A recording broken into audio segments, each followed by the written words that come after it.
I've never been so disappointed with a starting game. First game of the season. Yeah. Because there was a stat that was like the Steelers haven't gone 0-17 since like 1930 something against the Cowboys when they lost 37-7. So it was almost a repeat, exactly. That's pretty funny. Yeah, that sucks. Well, it's football Sunday in America.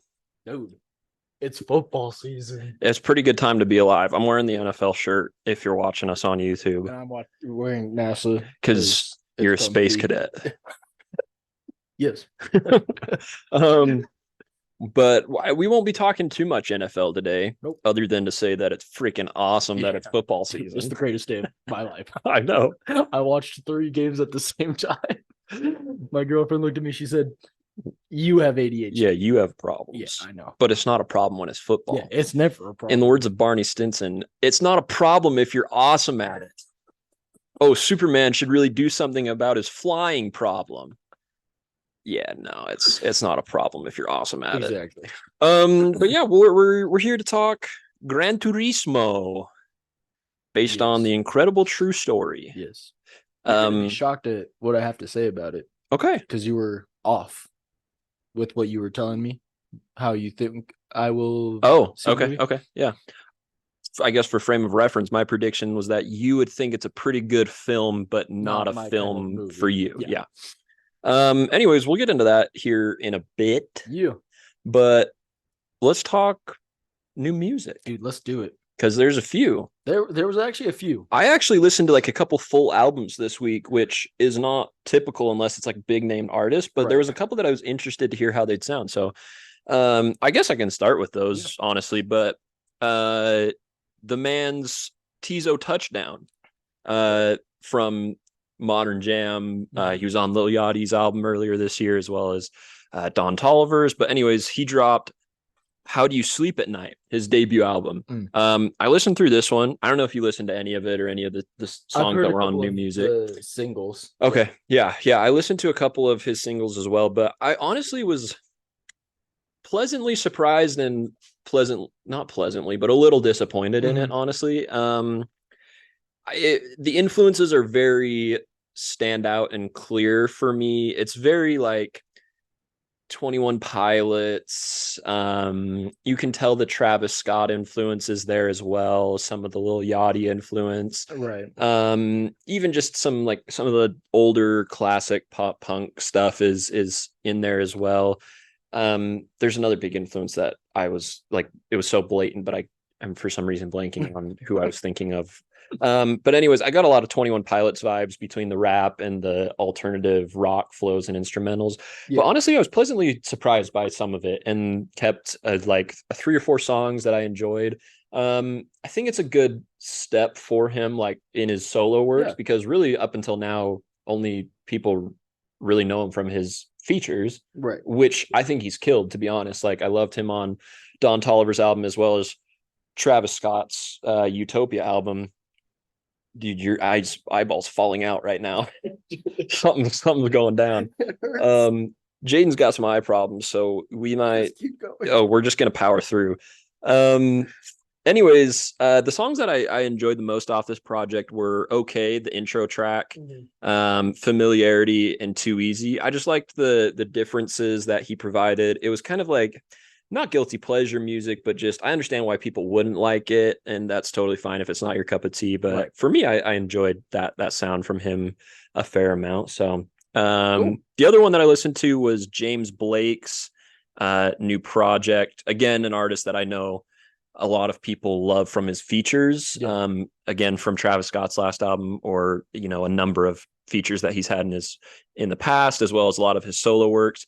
But he dropped his new album, Playing Robots into Heaven, and an album that I respect a ton, but an album that I think is an album that I would come back to only when I'm like doing homework or something, like studying, like something that you want on in the background that's not going to distract you, but it's going to kind of like just, I don't know, it's enjoyable, but not going to be distracting. Right. And that's what I got a lot from it. Very unique soundscapes, a lot of mellow vibes, definitely some unique up tempo stuff as well. A good amount of diversity, but still kind of in that lane of like just kind of mellow, enjoyable electronic music. Yeah. So I thought he did it really well. For me, neither of these albums are like best albums of the year or anything, but just albums that I respect and Cool and listens. yeah, Yeah. cool listens, especially if you haven't listened to them, or like if you're looking for an album to listen to. I think both great albums to give a chance to. Mhm. But like albums that I would only come back to for specific stuff, Right. not like just a playable album all the time. Yeah. So Yeah, I heard 2 singles this last week from both of those albums. I didn't know James Blake dropped yeah. like an album, but I Mhm. saw his, and it's not even somebody I listen to, but I've heard you talk about him every once in a while, and so I was like, Yeah. okay, like I know of him. Let me Mhm. give it a listen. I got a lot of John Bellion vibes off the instrumental. Yeah. Yeah. Um, I think there's probably some for sure mutual influence between the both of them. Right. So that was cool. Not my cup of tea. Like I get what you're saying when you say like background music, Sure. because like the vocals to me weren't really there. At least in the song that I'm referring to is "Tell Me." Mm. To me the vocals weren't really there. It is a song that I ended up skipping after like maybe Sure. a quarter or halfway listening through. Yeah. Just not my kind of song. And then the one from uh Tizo Touchdown, I listened to Impossible. Oh yeah. Yeah. That was the most streamed one off the debut. That's crazy because it sucks. Yeah. I didn't love Impossible. For me, I think there's much better songs on the Yeah. album. The three that I listed obviously are three that I think are better, but Yeah. I think there's a large portion of the album that is better. Yeah. I'd have to revisit it like to gauge a better understanding of why. 'Cause, like I feel like I can normally pick out why somebody would be drawn to something, but like I really just don't Well, remember with that one. like I get part of it. It's a cool concept. It just doesn't sound good to me. Sure. It's basically kind of just saying nothing's impossible. Like Yeah. or like a what if this happened, then you could be this. Like yeah, basically saying nothing Right. is impossible, which is like I said, it's a cool concept. Just to me, it was not executed very well. It didn't sound like him and the instrumental like meshed very well at all. Sure. Vocals Yeah. seemed a little off, and like I think he's cool. It's an album I will be listening to because my brother told me I should listen to it. This is Yeah. not the one who likes Taylor like that, Okay. but this one's just as delusional. Okay. He's a huge Jack Harlow fan, and Oh, every yeah. time he Mhm. drops, he's like, "This is the greatest thing This is since the sliced move. bread." Yeah. Exactly. So I'm Okay. a little hesitant to listen, Sure. but I'll listen nonetheless. Yeah. But I wasn't a fan of I'm it. really upset at myself for this brain fart of like who I'm blanking on as the major influence. Oh, a little bit of Black Bear as well. I do see some Black Bear in it. That's still not the main one that I'm thinking of. It was 21 Pilots, Black Bear, and someone else that I was like getting the main vibes from. I can't like I'm totally blanking on that, and it's frustrating me. But anyways, I do think there's better songs on there. I know he has more range just from the features I've heard than what he displays on the album, which I'm a little disappointed in. Like, not because I think that makes the album suck. I just think it would have been a more engaging listen, a little bit better if there was more variety. Yeah. But it's cool, and I think it's worth at least one listen. Yeah, that's why I'm not being as harsh against him, because I do have respect for the guy. Right. And I don't have anything against him, and it's not as funny to hate on him as much as others. Yeah. I think that's the internet forgets that like hating on people, even though we don't always like their music, it's just certain people that like their fans take it way too literally and seriously. Like I don't think we ever hate like actually. Yeah. We always like, back it up by saying honestly, respect, but not for us. It's just funnier to come at them a lot, especially on the social media clips. Because like as much crap as we give Taylor Swift, like I genuinely like from everything that I've read, I think she seems like a very like nice person. Dude, like, she's a great human being. I've like all of her donations and like everything she does for her team on tour. Like with all the horrible things you hear about how certain music artists treat their people. Yeah, like she's amazing. I think Taylor Swift is like one of the best people. Yeah. Like at least from what we know, like you never know somebody really unless you know them, you know what I mean? But as far as like public persona, I literally think there's very few people better than her. It's just so funny to make fun of her because of how mad people get. Yeah. No, she's a phenomenal human being. I was reading the other day about all of her charity work during the Eras tour, like how she like all the food donations. huge. So super cool. Yeah. That's a great thing to do. Like, Yeah. anyways. Yeah. Speaking of interesting personas in the music industry, Cardi B and Megan Thee Stallion dropped Bongos. Yes. I just listened to this one. So for me, this just seems like they did the song that was a big cultural thing because it was so controversial, the WAP song from 2019, 2020, whenever that came out. Right. And I understand why some people would like it. Like again, it's not for me, right. like, and that's where all I'm really going to say about it, because it's just that, like, it's just not for me. But if you like it, I understand why you might be interested in that. But for me, this song is just like a part two. Like it's very similar in terms of like there's kind of the background vocals that drive the instrumental throughout it. It's, you know, kind of bubbly and has a lot of innuendos and a lot of like, I guess, personality in it. Yeah. But honestly, I just felt like, and again, WAP's a song that I really don't even like personally and don't think is for me at all, obviously, but like I think that song had more charisma than this song. Yeah. Like had more spunk and personality, and like I at least respect that a lot more about that song, even for like something that I, like, again, said isn't for me. But I do think like there's some positives to it. I think the little instrumental switch during Megan Thee Stallion's verse is pretty cool. Kind of with the driving distortion in the background. I think Megan Thee Stallion has a pretty good flow over her part. For me, she outshines Cardi B on this track, which I do think she tends to be a much better rapper than Cardi in general. But anyways, I'll just again say a song that's not for me, but I'm sure it's going to make all the TikTok trends and headlines. That's just the way the world works. Yeah, so.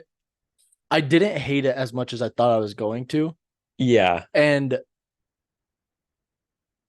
yeah, that's I didn't really hate it. Like, you're right. Like, Megan, I enjoyed like the flow that she gave, and I actually do respect Megan as like a rapper, even if I don't want to enjoy like what she has to say most of the time. Like, right. Whether or not you agree with her subject matter, like that's just her talent's undeniable. I think as far as female rappers go, even lyrically, like, she's actually pretty solid. Yeah, I wouldn't say she's anywhere near Nicki, because to me that's the standard rapper, or the not the standard, but the top tier at least. Yeah, that's the bar. Yeah. But she has talent nonetheless. Yeah. And out of a lot of these other female rappers, I think she is like above them. Yeah. I think like, not to cut you off, but I think as far as like rap voices in the female industry, Nicki's got a great one and is very unique. And honestly, I think, like, kind of like we talked about last episode, doesn't get the credit she deserves as far as how good she sings. Right. I honestly think I prefer Megan Thee Stallion's voice when it comes to rap flows and rap sounds. I just think she fits, I don't know, the style of her own instrumentals better, which is hard for me to say because I think Nicki has some of the best female rap moments of all time. Like, to me, her verse on Kanye's Monster from Dark Twisted Fantasy is just not only one of the best female rap verses ever, just like one of the best rap verses of the 2010s. It was legendary. Yeah, absolutely. Yeah. I was super disappointed in Cardi's first verse. I think she definitely stepped it up with her second part towards like the end. I think it really picked up.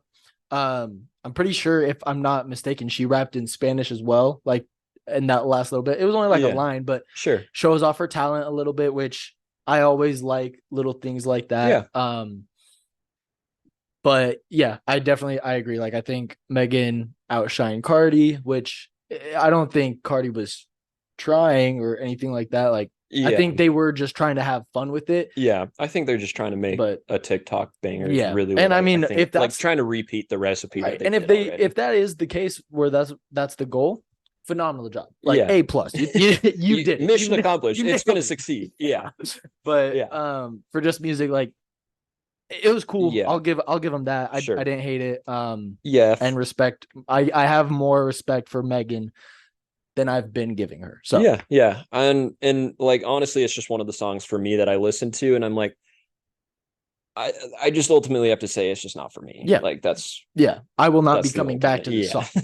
Yeah, but But if you I like it, understand. cool, good Right, for you. right. The next song that I have here, an artist that I'm just continually let down by, but was not totally let I down know what you're by talking here, about. was Ian Yep. Dior's "You Don't Even."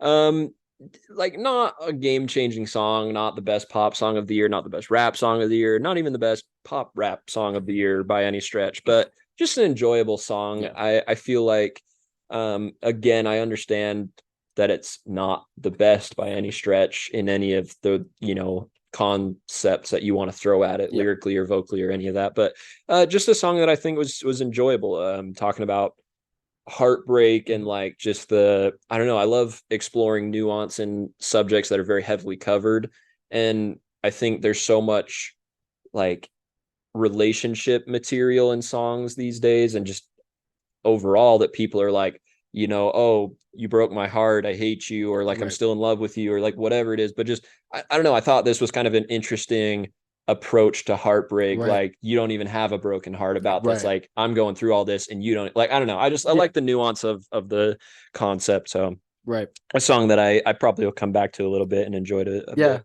I downloaded that song. Nice. I loved it. I probably loved it more than you because that's probably one of the better singles I've heard of the year. Mm, Probably not. I don't even know what singles have come out, but I guarantee it's not a top 5. Like sure. it might hit lower top 10 for me. Okay. Um, but yeah, Cool. I loved how basically everything that you just said, like a different perspective of Yeah. heartbreak, Yeah. because it's a very vague and like huge subject that everyone at some point I feel like talks about it. Um, and I feel like we just keep getting new perspectives from a lot of different people, which is Yeah. super cool. So I think he did really well with it. I loved the chorus. The melody was catchy. Yeah, solid song. I liked it a lot. Yeah. So Cool. Yeah. Do you have any that you wanted to jump into before I get into my last new song? yeah. So Other Boys by Marshmello and Dove Cameron from the hit show Maddie and Liv. I didn't even know that song existed. Really? No. It's good. Like I didn't download or Okay. anything, but um I don't know. It was a really cool listening experience. Nothing crazy lyrically. It was more so like a mood song, like you listen to it in a specific mood. Mm. Um, it was cool. Marshmello killed it again. Yeah. Dove Cameron doesn't have terrible vocals, pretty solid. Yeah, good song. Cool. Yeah. Cool. Um, yeah, I'll jump into my last one here and then you can share any others that you've got for new music. Yeah. But Joyner Lucas's 17. Mm. I don't know if you saw this one come out or if you listened to it at all. Sampling Mac Miller's famous beat from his song Donald Trump. Mm.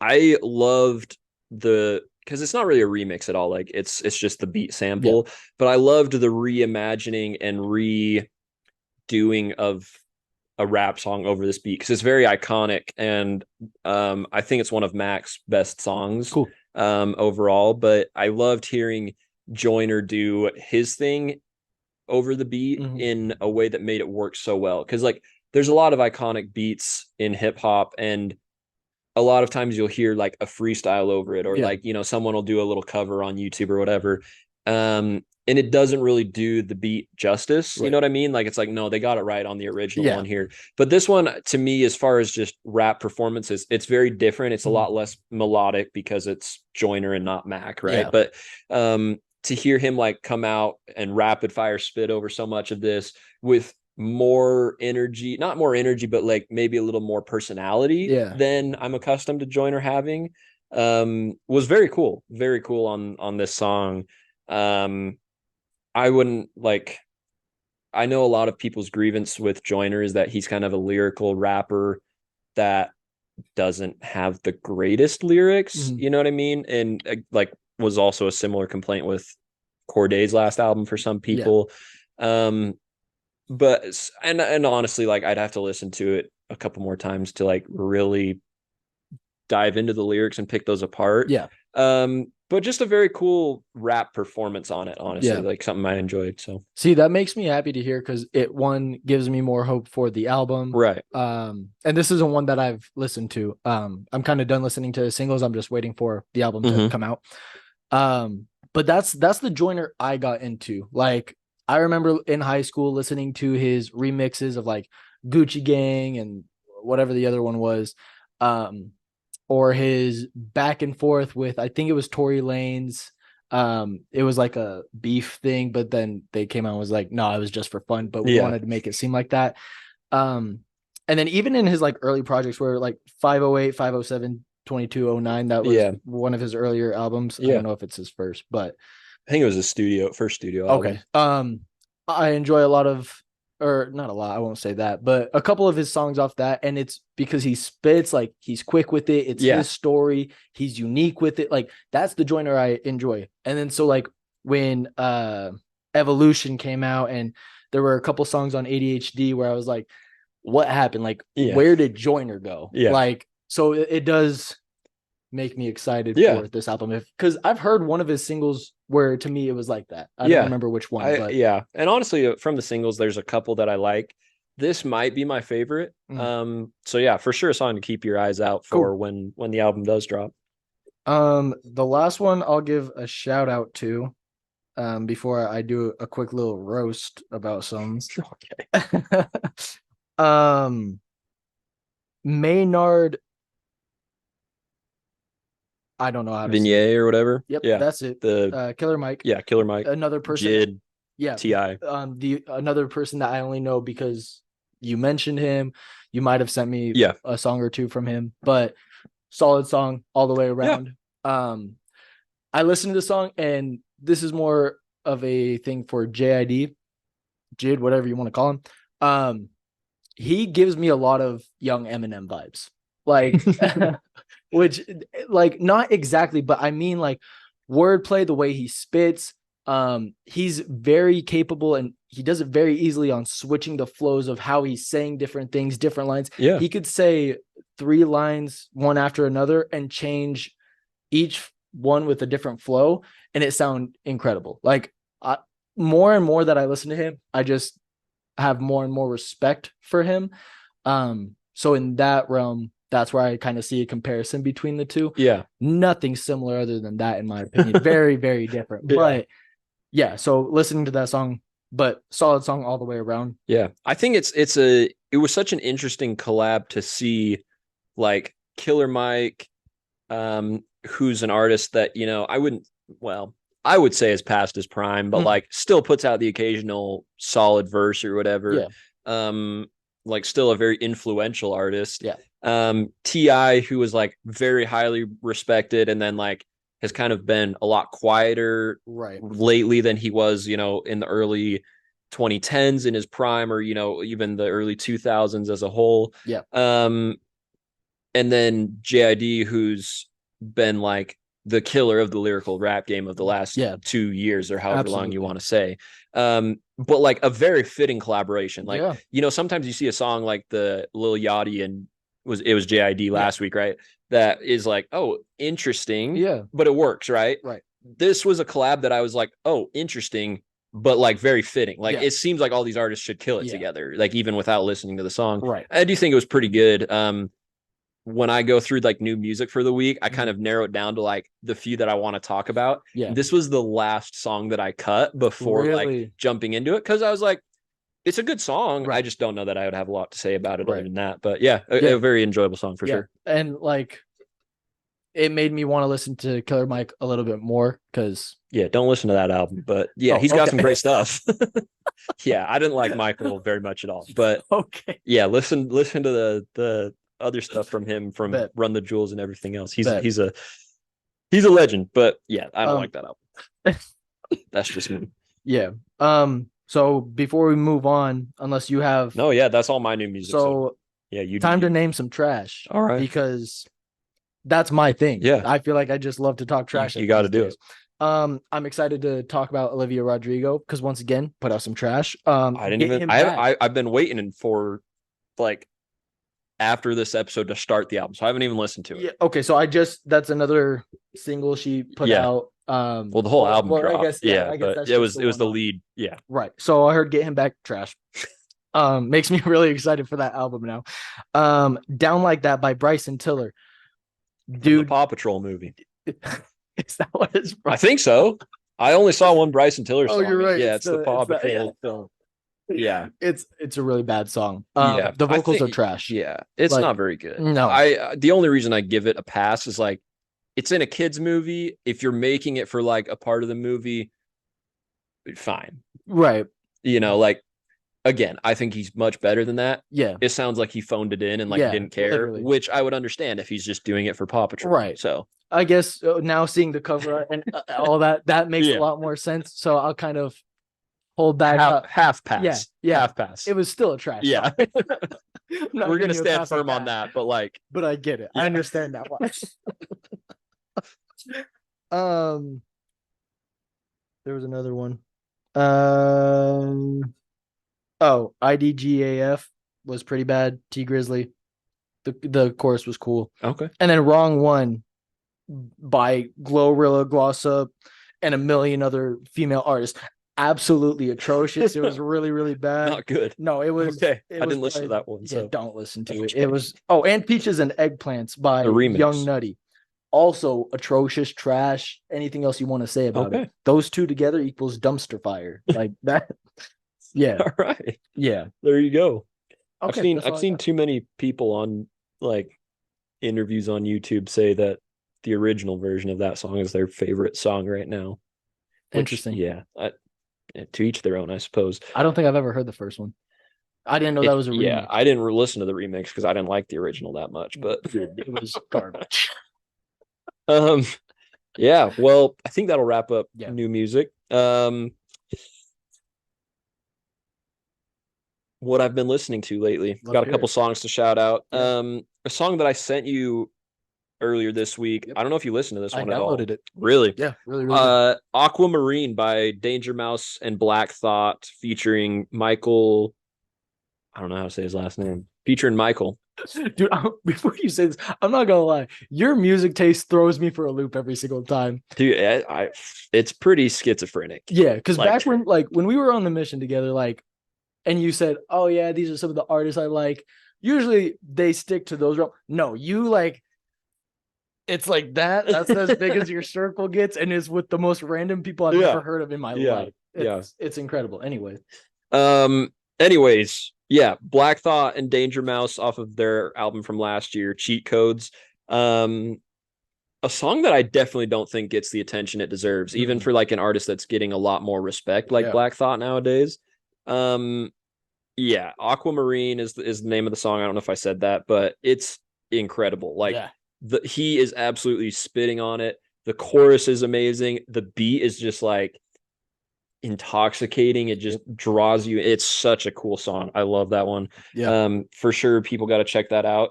Again, like very schizophrenic music taste here with the next couple that I'm gonna say. I believe it. Lil Yachty's Solo Step and Creep Boy off of the Tesla EP from this year.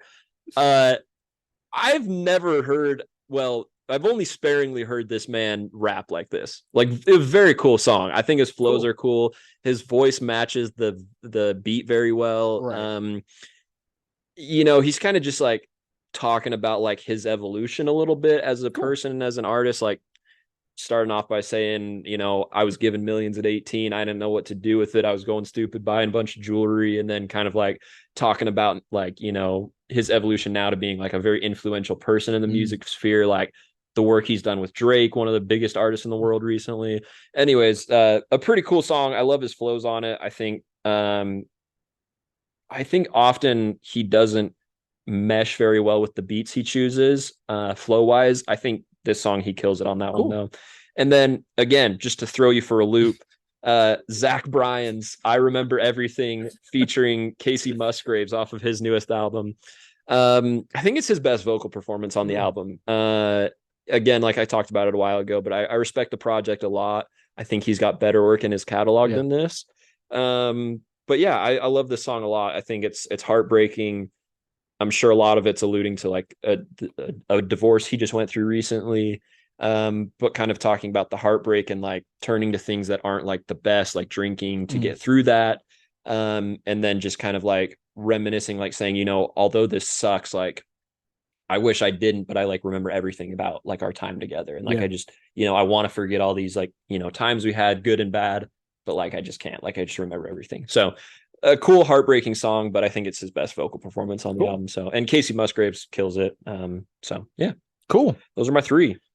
I like it. Yeah. So with my first one, and just to kind of circle back to like what we were first saying, there's so many different ways to talk about heartbreak.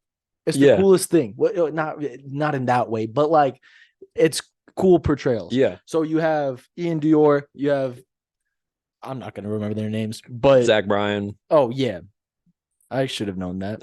I thought of the other person you said. Oh, Casey Musgraves. Yeah, that one. Yeah. That's the only one. Anyways. Yeah. And then there's this one. The song I first will bring up is "I Wish You Cheated" by Alexander Stewart. Found it on TikTok. Cool. Basically saying like you had good reasons of leaving. Like you were honest, and I hate that because I can't blame you. Like that's what, like, so I wish you cheated so I had something to hate you about, but you didn't. So super sad song. Vocals are incredible. Cool. I love it. That might be a sleeper for a single later on. Yeah, like it's super cool. Yeah, super cool. Really, really cool. Second song, very different, but Shell Shocked from the Ninja Turtles. We've been talking about it too much for it to not come up at some point. Dude, I forgot how good this song is. Not because it's good. That's my fam. I'll hold them down forever. Us against the world, we can battle whoever. Yeah, no, it's not a good song, but it's a good song. Yeah, like that's it. It gets me. Hate if you want, man. Like I'm still gonna listen to it. I'm pretty sure it's in my gym playlist. Yeah, dude, it's going on mine right as we speak. Holy cow, dude, it's so good. Yeah. Yeah. So I feel like I don't have to really talk about that. Shout out to much. Kill the Noise. But then my last song, I swear I have the worst stuttering problem when on the podcast. The last song I have is PTSD from G Herbo, but it's Juice WRLD, Lil Uzi. Cool. And I don't know who the last one is. Yeah, I'm Chance is on there, but then whoever's the first verse. I don't even remember that song. Solid song. Yeah. I love the chorus from Juice. For the longest time, I didn't know Lil Uzi was the last verse on that. But sorry, I'm trying to organize in my brain. Just pondering. Yeah. Chance probably has the best verse in my opinion, and I wish he didn't really mumble it. Yeah. I wish it was a little bit clearer so that it would be respected more. I know what he's saying now just because I've listened to it so much and I've read the lyrics and everything. Solid verse. It's just, I mean, if you couldn't tell by the title PTSD, it's you know what they've seen that's like traumatizing. Sure. They all talk about how like they've seen friends die and like how hard that is. Chance has a line that's like, please don't run up on me, like not even as fans, because it's traumatizing. It's got the PTSD. Right. So super cool song. They all kill it. Cool. So those are my three. Yeah. We'll I mean, as always, link these down in our bio wherever you listen to us. But some diverse music this week. I like it. I like having, just it's like a good meal. Like, you know what I mean? Like everyone's just like, oh yeah, you just got to get the meat and potatoes. But when you got a little bit of like, the color in there and just it's aesthetic, but it's also diverse. Like I want to have like baked beans with hamburgers and applesauce and Mountain Dew. Like I just want it to be, diverse and delicious. Yeah, absolutely. With some Oreos on the side. You have a heart attack. Yeah. Oh my gosh. Anyways, to move on, Ahsoka episode 4 came out this week. Mm-hmm. just briefly, spoiler free, how'd you feel about it? Was it good? Was it bad? Last week I was saying how I was a little bit A little worried, nervous, not too worried, but gone. Yep. It went away. 100%. Solid episode. Yeah. Really, really cool ending. Yeah. That was crazy. Yeah. Yeah, I thought that episode was a solid point Step. it was a great step forward. For me, I usually like to know where I'm at a halfway point. Yeah. And I feel like that was a perfect. We are exactly. we are in the middle. Yep. It's gonna get crazier from here. So that's what I'm kind of getting. Yeah, that super cool. Yeah, I think it for me it was the best episode so far. Absolutely. Super cool. Action sequences were awesome. Plot line was awesome. Character development from everybody, from good guys to bad guys to new introductions. Yeah. Very, very cool. Yeah, honestly, I feel like every complaint that I've had about other episodes didn't come up at all in this one. Yeah, no. So super cool. Yeah, I mean, close your ears if you don't want to hear spoilers for this. But like, is Ahsoka dead? Like, I don't understand what just happened. Okay. Yeah, which she sucks. She's trash. Got deaded. Yeah, so she got pushed off a cliff. Yeah, that's the only thing that I had. I was like, bro, you're supposed to be this super cool like Jedi, like everybody's. Well, she's not a Jedi, but yeah. Okay, well, I guess she is. Yeah, she's not a master, right? Not a Jedi. She's a Jedi that doesn't follow the rules. She's a rogue. She's a rogue. Yeah, Jedi rogue. She's a vigilante. Yeah. But yeah, I didn't like how easily she died. Yeah, it threw me for a loop a little bit. Yeah. I'm curious to see how the rest of it will develop. So I guess to follow that up, because like I know you have been watching with your girlfriend, who you guys like, she has a lot more Star Wars knowledge on like the plot concepts than I do. Yeah. My understanding that I think was that this series was taking place at a different point in the Star Wars universe than it seems like it is. So like, do you know when the events of this show are going down? Because I'm exposing myself for how stupid I look, but like in my reading, I had read somewhere that this was like after Rogue One, but before like the end of like the original Star Wars trilogy, right? Because you've got 4, 5, and 6, which Darth Vader obviously dies at the end of, right? Yeah. And my understanding that is that Rogue One is in between 3 and 4, but like towards the like right before Episode 4, because there's kind of a long gap in between those two series. I think that I thought it was like right after Rogue One, but then like why is Anakin there? Well, because that's her master. Yeah, but why is he in the afterlife thing? If he's Darth Vader right now. I'm gonna have to do some more reading. See, the reason why in my head it's so tricky, because she did tell me, I just forgot. Yeah. But the reason it's so tricky is because you have 4, 5, and 6 come out first, and then it's 1, 2, 3. But then you've got like some like Rogue One, Solo, and like different stuff that kind of happen at different times. Right. So and then you've got like the whole Clone Wars Rebels thing that have their own timeline within that. Mandalorian, obviously. Yeah. So I want to say it is right after.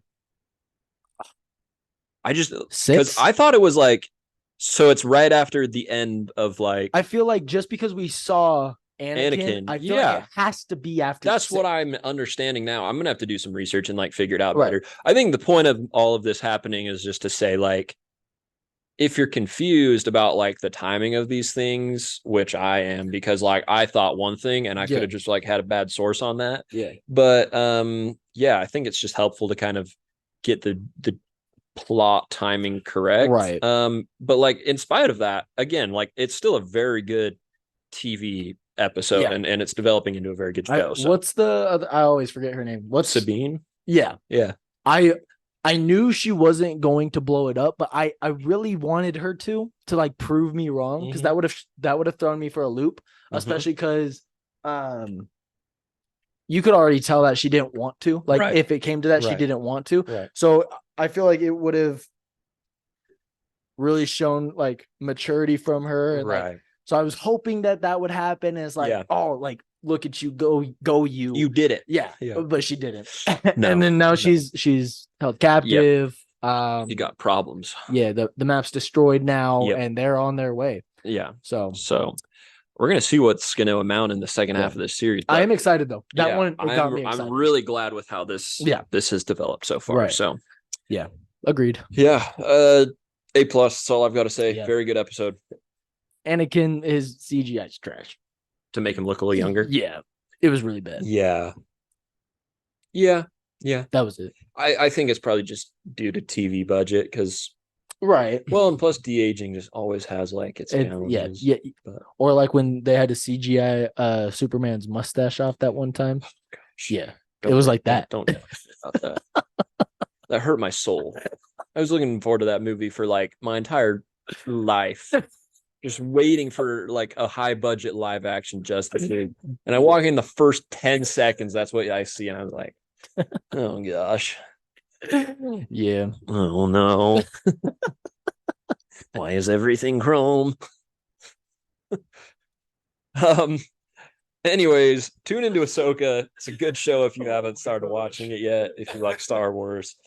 Honestly, like some of the coolest action sequences of the series so far were in this episode. So super stoked about all that.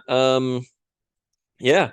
Are you ready for this movie talk? Dude, I'm so ready. All right. Why are you so sweaty? Dude, it's freaking hot in here, man. If you're watching on YouTube, I'm sweating bullets out here. No, it's just I feel a lot of pressure. I feel like you're pressuring me. That's what it is. Oh, I can't even speak. We're all sweaty. It's kind of hot in here. I'm gonna turn on the air conditioning after this episode's over. Anyways, Gran Turismo. Let's get into it. About the Nissan racer Jan Mardenborough. Nissan. Yeah, they say it a bunch of different ways in the movie. Yeah. Which I think is kind of funny. But anyways, spoiler-free talk just for a second here. How are you feeling about the movie and what would you give it out of 10? So I thoroughly enjoyed it a lot. I'd probably give it anywhere between an 8 to an 8.5. Cool. For reference, I had for top 5 movies, if you didn't see that episode, I had Across the Spider-Verse, Oppenheimer, Creed 3, Air, and Guardians of the Galaxy 5. Yeah. If I'm talking cinema, not too much enjoyment, Gran Turismo's 3. If I'm talking enjoyment, it's 2. Wow. Yeah. Like very cool. Yeah. Very cool. This movie, and you'll know exactly what I'm talking about, gave me the same feeling after watching Creed for the first time. Oh, that's the feeling I got. Yeah, because, I see that. Yeah. Because so like with Creed, obviously, like I'm gonna keep trying. Like I gotta push myself to like prove to myself I can do it. Yeah. Kind of same feeling or like goal for this movie, except it happened. Yeah. And so like a true story. Yeah. And so like that was proof to me dreams really do come true. Yeah. Like, and if you get your chance, like why couldn't it be you? So just all of that, I was just like, this is incredible. Like, so it's depending on what kind of a list we're talking about, 2 and 3. Wow. So it's right up there with your bests of the year. Yeah. I would agree generally. I don't think I enjoyed it quite as much as you. Yeah. For sure it cracks my top 5. My big problem with my top 5 was not knowing whether I valued plot or overall movie like quality when it came to Guardians of the Galaxy or The Flash, because I enjoyed The Flash's plot a lot more. Guardians of the Galaxy I thought was much better. Overall, the quality of the film was better. This movie just made that debate not have to exist in my head anymore. Like it's right up there. I think I do agree. I think it's a little bit better than the most recent Creed movie. I still think my top 3 is what it is as of right now. Obviously that may change with Mission Impossible. Oh, that's right.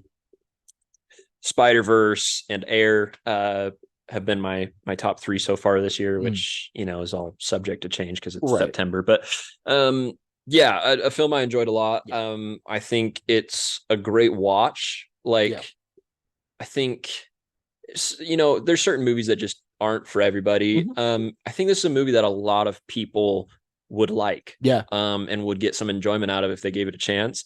And just based on box office numbers, I don't think it's quite getting that level of respect.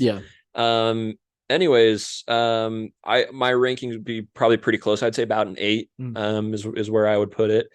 Um, yeah, I loved the cinematography of it. Yeah. Like, I loved how they used certain aspects of like video game style Hmm. footage, we might say, but also like some very original racing cinematography from Yeah. like the low track views and like, the cockpit views of the cars and all of Yeah. these kinds of things. Um, I yeah, I'm trying to think of like non-spoiler things that I have to say. But yeah, I think to me the cinematography was my favorite part of it. For me, um, it reminded me a lot of the most recent Top Gun film. Mm. Um, because of the very original ways of shooting something like Yeah. that. Obviously, I think Top Gun Maverick is a much more impressive film shot. Like, Yeah. filming race cars and filming Jets. F-18s Yeah. is a little bit, different challenges. Yeah. But still, I think there's a lot of innovation in the cinematography as far as racing films go, Yeah. which I'm really excited for because I think too much um, in the racing world is very, like, I don't know, very generic shots. Right. They either kind of just give you TV cam view Hmm. of like what you'd be watching if you watched a race live, Right. or it's pretty much CGI, or it's just a cockpit view and you don't see the racetrack at Right. all. And I think this film just like did it completely new, different. Like, no, we're gonna be going 200 miles an hour, and you're gonna Right. see the cars turning. You're gonna see like all these kinds of aspects of Yeah. it. Obviously, there's some CGI. Like, you're not gonna Yeah. put car crashes of that Right. magnitude in real life, but yeah, some very cool cinematography. The like There's not many films that I'm like, you got to see this in theaters. Hmm. There's a few that Yeah. I think are, and I do think generally there's films that are better seen in theaters. Top Gun Maverick is one of those that I Hmm. think seeing that in a theater is very cool. A lot of Nolan's works are great in Yeah. movie theaters. Avatar is great in theaters. This is one of the few that I'm like, if you can see this in the theaters, it's worth it, Yeah. because I think just between the surround sound that you get with all these like car Yeah. engines and everything, the big screen feel of like the cinematography is very cool.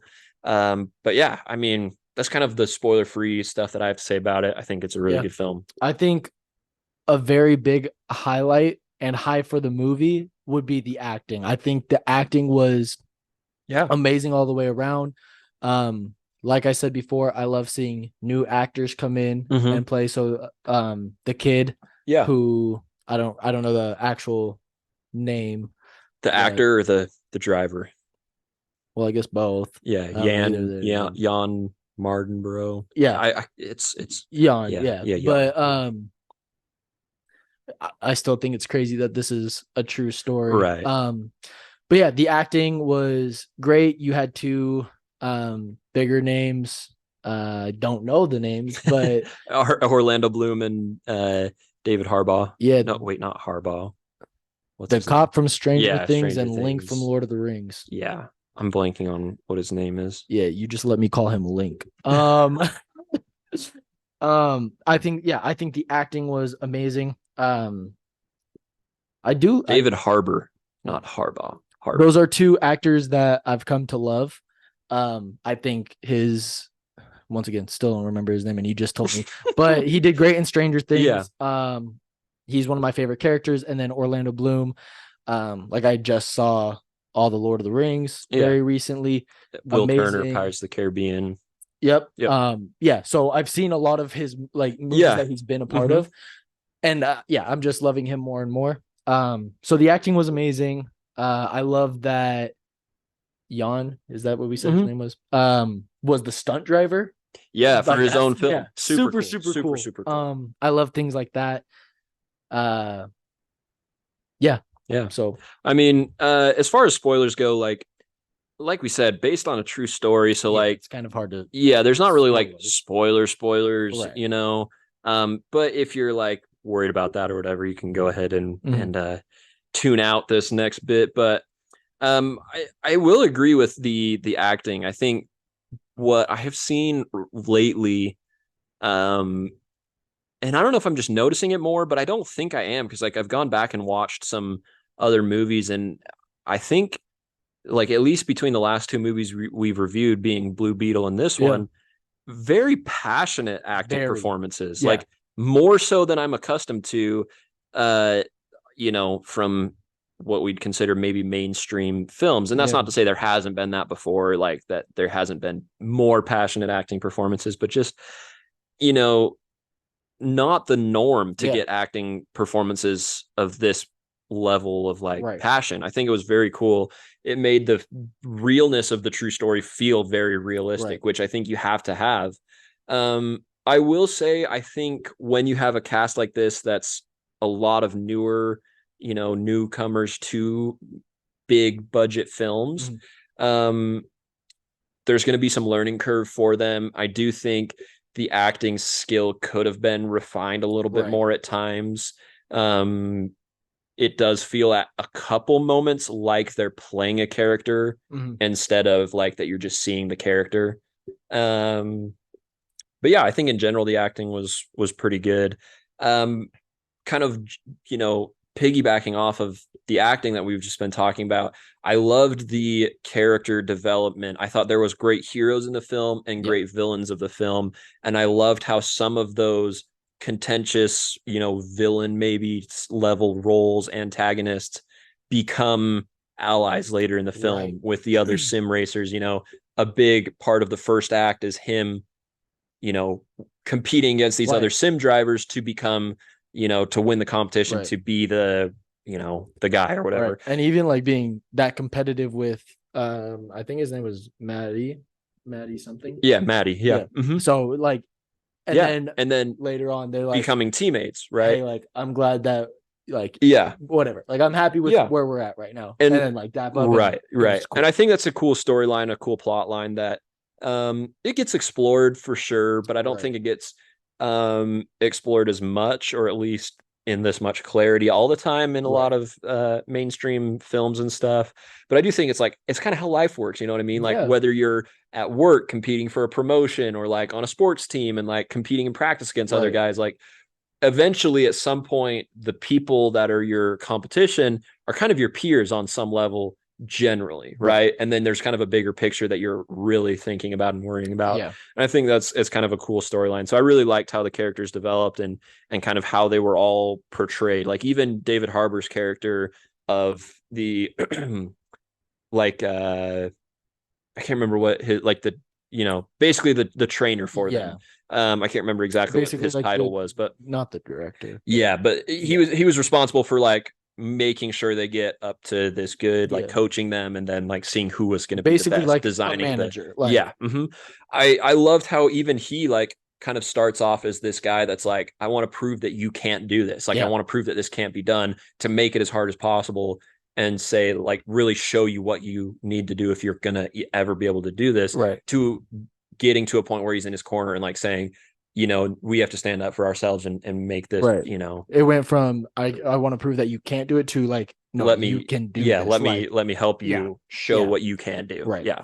Um to piggyback basically on like the passion aspect, like Mm-hmm. there was the scene where it had been right after the huge crash and Jan is on the couch, like David's character is like in a bar or something like that, and Yeah. then Orlando Bloom's character is like doing press or something like that, Yeah. and you could see like how distraught they are, like Yeah. really going through it mentally. And it happened, so you could just kind of feel for Yeah. them. Feel the weight. Yeah, Yeah. because yeah, that was crazy. That whole Yeah. part I do was think I like, nuts. in going into this film not knowing every detail of Mhm. the true story, and then it getting to that point where it's like he gets in this massive crash, and it's like, Right, okay, like I know he made it through this because he right, stunt drove for his own film, right. right? So I know, this, he's gonna be okay. But then like he's like, was everyone okay? And they're And like, then someone died. yeah, someone died, like a viewer, Right. like a spectator died. Like, was crazy, Yeah. like a crazy bombshell, I felt like.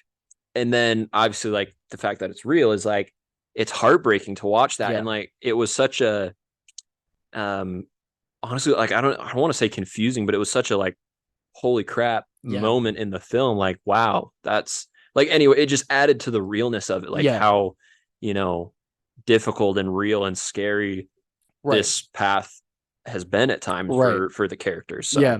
And then another huge aspect that I liked was the actual racing. Like at the end, it was this 24-hour race, yeah, which I didn't know that. Dude, I'm not gonna lie. The only racing I know of is NASCAR. So I was expecting some kind of NASCAR thing, and it's these the like Daytona 500. dude, it's the craziest tracks. And like Yeah. the way they built the tracks to, well, actually, are these like the real tracks? Like, Mhm. Yeah, they filmed them on that's the real dude, tracks. that's so cool. Yeah.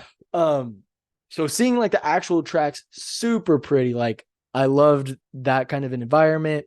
It was cool to actually see that. But that 24-hour race, Yeah, Le Mans. that was probably, I mean, I feel like it has to, not, it doesn't have to be, but it's probably a lot of people's favorite part of the movie because it's like this is it. It's Like the third you act, the have final. to, Yeah. yeah, like you have to place in order for like people to be like, okay, he's legit. Yeah. Because of the whole crash thing brought everybody like a worry and everything. Yeah. But so when they screwed up on changing tires and filling up and like Yeah. changing Jan back in, dropping from 4th to 9th and him coming back to place 3rd, Yeah. it was, yeah, my bro, my heart was pumping. I was crazy. getting anxiety. I was like, dude, is he gonna do it? Because I didn't know any of the like actual story. Yeah. So I don't know. Because if you look at like Creed, he lost. Like, Yeah. so you know, it still would have been a great story if he didn't place, but it made it that much better that he did. Yeah. And I didn't know. So yeah, my adrenaline was going. I got super hyped. And then somebody clapped in the theater and I wanted to, I was not happy. Yeah. Because that's stupid. Don't clap in a movie theater. I don't care. Anyways, yeah, that whole scene got me super excited. Super cool scene. Yeah. Super cool scene for sure. Kind of you know, talking about what you brought up, I do think there's like I've been reading a lot about the story and a lot about the film, and one of the big criticisms of it was that they took a lot of artistic liberties with like the whole based on a true story thing. Mhm. Some of them being like David Harbour and Orlando Bloom's characters aren't real people, but they're kind of loosely based on one or two or three or like you know, Gotcha. some people that were there in his journey. But like they're you know, the names of the characters, like if you looked them up, they wouldn't be a real person. Or like things like that. Or a big one that I've been reading about was the whole crash that happened is a real car crash, and obviously a real spectator passed away from it. But the fact that happened after the 24-hour Le Mans race, like it happened in a race that was some months or a while after that happened. Gotcha. And so a lot of people have been upset or criticizing the fact that they used that in the movie to maybe make it more of an emotional moment. Yeah. And I understand that to a degree, but I think that with how big of a moment that is in his career, Yeah. I think it's obviously out of the question to leave it out of the movie. You can't leave something that big and that important to someone's story out of a biopic about them, right? But I also think putting it after the end of like what the end goal of the movie was going to be with the 24-hour race, I do think it's a little out of place.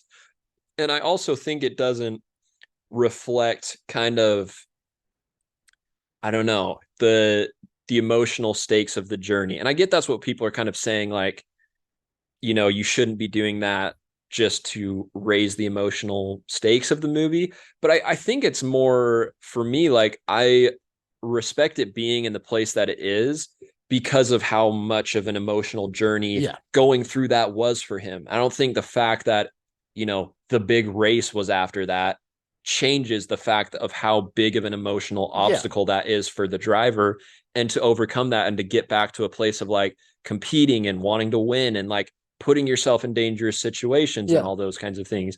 And so I understand the criticism. I hear where people are coming from with that.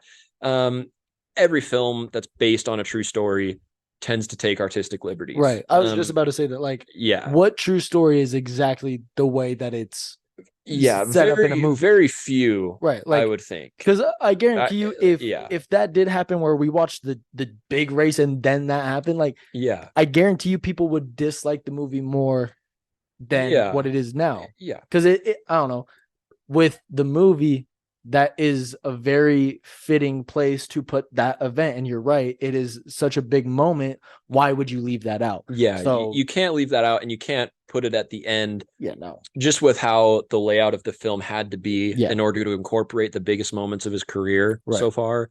I think it has to be where it is. yeah, And like we've talked about, I think biopics take huge artistic liberties as they often have to. You know, events are going to be more dramatic than they maybe were in real life. Um, honestly, I think a more disingenuous moment in a biopic is in the recent Elvis film. Did you ever see yeah. Elvis? It was one of my Yeah, favorite yeah, movies. a very good film, very deserving of the Oscar Yeah, nominations and the praise that it got. But like his whole thing at the end of the film, like his big speech where he's shouting at his manager on stage and like calling him out, never even happened. yeah, Like that never happened in Elvis's career. mm, And people close to him were saying like he would have never done that. Like he wasn't that type of person. yeah, Like I think that's more disingenuous to the character and to the person than like something as emotionally invested or as emotionally taxing in their life mm-hmm. just being placed at a different timeline, Yeah, if that makes sense. Anyways, that was just my thoughts on that. I do think with all of that being said and defending that moment in the film, I think there is a little bit of like a recipe feel to the storyline. yeah, Like he's got a bad relationship with his parents. They don't really agree with everything that he's doing. yeah, He's gonna, go from this complete underdog story and he's, not really ready for it. Oh, he's like, worked his way up and has this kind of moral small victory. And then it's like, oh, you meet the climax of the film and he fails. right, Like in the climax, if that's what we're talking about, is that big race where he gets in his crash. He kind of fails. And it's like, oh, what do you do now, protagonist? Like, are you going to give up? No, right, obviously not. Like, anyways, and then he's a successful triumph at the end of the film, which is relative, right? Like he doesn't win, but he accomplishes what he needs to. Um, I do think it's a little bit of a recipe feel. I don't think it's so obvious or so direct or so derivative that it like ruins it or anything like that. right, It's just something that I know, like it's a little bit of a recipe feel. And I do think when you're taking pieces of someone's story in their life and trying to arrange it to make a good right. film, it's just natural that that's going to happen. Yeah, But and I enjoyed his relationship with the parents because his mom was always supportive, like sure. always like, hey, like I'm proud of you, like Yeah. that's what you like, cool, like Yeah. I'm supporting you. And then I don't I feel like it's not even that the dad didn't support him, because if I feel like if that was the case, he could have been like, no, give me your game, like Yeah. things like that, like stop being stupid, you're Yeah. working here, or like start playing Yeah. football like your brother. But no, he was like, he said it later on, like I didn't support you correctly Yeah. because it's a long shot. Who in their right mind Oh, would have yeah. ever thought, No. oh, this video game, and Yeah. to like think about this, this is the only sport where that could even be an idea. You're not going to play 2K and you're going to be the best 2K player. Yeah. So like Yeah. racing makes sense because these Sure. tracks are legit, like it's based off of those tracks, like Yeah. And so even a sport like racing where it's like this is the only way it could happen, still insanely far fetched. yeah, literally. And so like the dad was in the right. Like, no, you're not going to be a Yeah. professional racer because you're playing this game. Like I agree with the dad, Yeah. but then I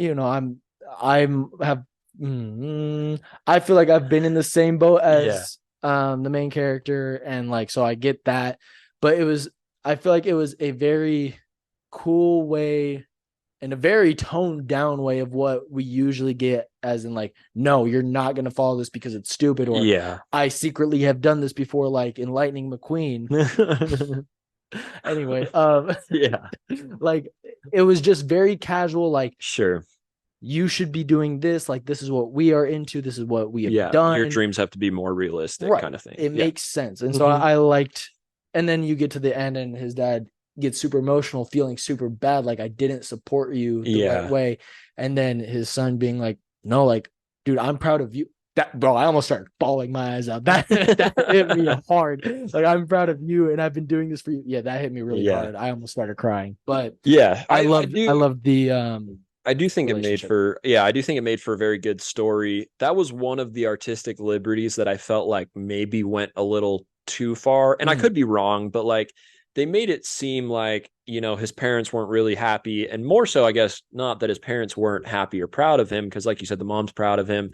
The dad tries to talk to him at a couple points throughout it, but it's more so that he's upset at them and doesn't want to talk to them, which may have been a real, you know, sentiment and feeling for him for a portion of his career. But like at the end, they're showing the photos of the real people. And I don't know if you picked this up, but like one of the photos is him after he won the sim competition and his parents are there. Oh, cool. So like, anyway, just the point of that made me like question, was that rift between him and his parents really as big as it seemed, or was that just kind of blown up for making the movie more interesting? I feel like it probably was. I feel like it has to be blown up like that. Yeah. But yeah, it was probably a little more dramatic than it really was. Because I could imagine the real event being like the beginning of the movie, where I feel like that's a very legitimate thing and kind of hard to like fake, because it just that does seem so real, like the whole situation.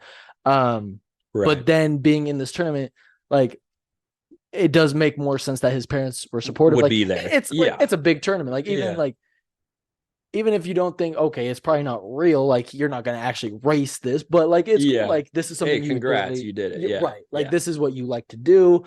Like we'll be there to support you. So kind of like that kind of feel, but yeah, definitely blown up. Yeah, I guess like kind of tying all that together, I do feel like they took a lot of those artistic liberties, but I feel like they paid off. Like I feel like it developed the story pretty well.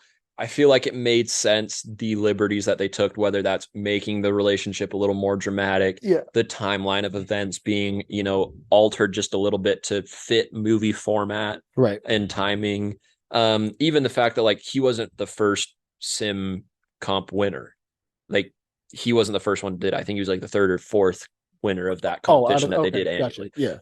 But I like, for the setting up of the film, I think it does it, like it makes sense. You know, I think those artistic liberties pay off from a film standpoint. The last thing I wanted to talk about was, I think the CGI of the film was pretty cool, whether that was car crashes or, you know, various shots that they had to do. One of them that like I think was a cool concept, but I think I don't know. I didn't really like it, was the whole when he was racing and the car like the car all like came apart and like showed him as like in the room room like racing just on the sim console. I understand why it was there, and I think it was a really cool concept to do. For some reason, I just felt like the way it happened was a bit much, or like I don't know, it just could have been done a little more sleek and more efficient.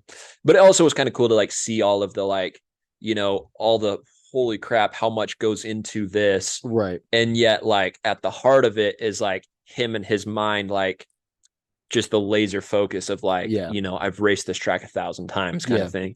So I think it was a really cool concept, but just for me, kind of like something that I was like, I wish they would have done that a little differently personally. That was probably one of my favorite shots, because like it does bring him back into his room, and like I don't know if you noticed or anything, but they had that conversation like in real time, like said the exact same things. So like to kind of like bring it back to that moment, like in his mind, like you're saying, and when it first started happening, I was like, what is happening? Like, I was like, he's gonna lose. It's over. But then, it's falling apart. Oh no, there are no the he's gone. He's goner. Oh, it would have been even funnier if it was like a dream. He was he never won. He has like he has dementia. I hate those kinds of plot twists at the end of stuff. Never happened. Just wake up, never happened. Yeah. Oh, man. Like Shutter Island. That's not the same same, thing. but But yeah, that but level of yeah, a plot yeah, twist where it's yeah. like, oh, Right. was I just watching what I think I was watching for the past 2 hours? What's going on? Yeah. But yeah, in my opinion, I think that was one of the cooler shots.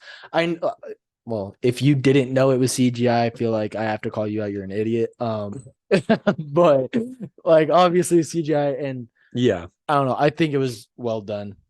Like I didn't think it Yeah. was Yeah. bad or Like I said, I love the right. idea Yeah, behind it. I just, for me, I don't know why it just exactly. wasn't for you. Yeah, I think, Right. I just think if I were to make that shot, I think I would have done it a little differently, is Right. really what I'm Yeah. saying. So, yeah. And honestly, I think that kind of wraps up everything that I have to say about the film. I thought it said a was lot more than I thought I was going to, honestly, because honestly, it's really good. I really yeah. enjoyed it. I The big thing thought for me was the cinematography. I loved it. yeah. I think it was super cool to see how quick his reflexes had to be, like with the buttons and like Yeah.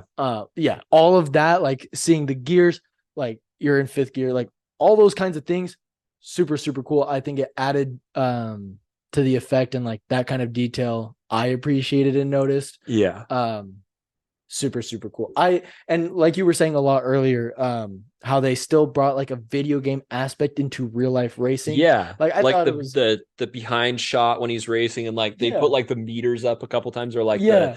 the escaped, like mission accomplished, like yeah, just like little things like Yeah, it that was that super like cool. yeah. Like what place he was in. Like Yeah. honestly, that helped me. I was like, what place is it? Oh, okay. So Yeah. he's in fifth right now. Right. One of my favorite parts with detail was earlier in the film. He was saying sometimes like I don't follow the line, like I gotta take a risk, and then it shows like where the normal line is for racing, Right. but like this is His kind of line. risky. Yeah. I thought the whole stay on your line, like do your thing. Yeah. Super cool idea. Super cool And idea. then his name's David, right? The actor. Yeah. Yeah. David's Harbor. Yeah. So I keep David's saying character Harbaugh because it's football season. It's football season. No, David Harbor. Yeah. David's character was like finally gave him the full belief. Like, Yeah. screw it.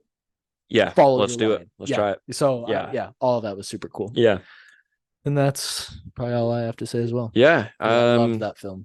Yeah, I liked it a lot. Again, I don't think it's getting the respect it deserves, Absolutely. like in some of the best movies of the year conversation. Dude, when I was getting tickets, it was me and my girlfriend, and then a small row of people at the very front. Yeah. So I got tickets easily. Like I was like, yeah. oh wow, like nobody was there to check it out. And I never base a movie off of who's there. Yeah, like, because we're in a small town. Yeah. Like, I don't even expect most people to show up to any movie. Yeah. But like we saw TMNT and it was packed. Yeah. We saw Barbie and it was packed. And it was packed. We saw Black Adam and it was packed. When me and my wife saw Insidious 3, it was packed. Wow.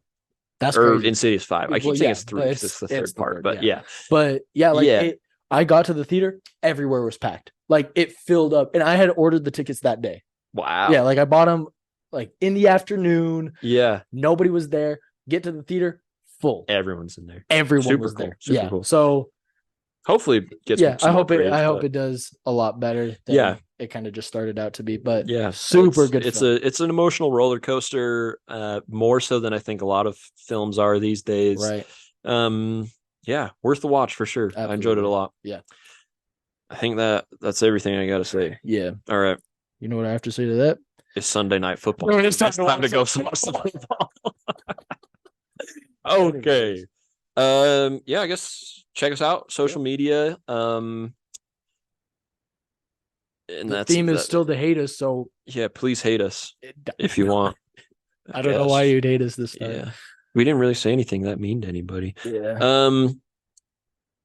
Oh, we might post an episode schedule. We've got an idea for an episode schedule. So we might have that coming out. So keep an eye out for us. Yeah. And we'll talk to you all next week about Olivia Rodrigo. Bye.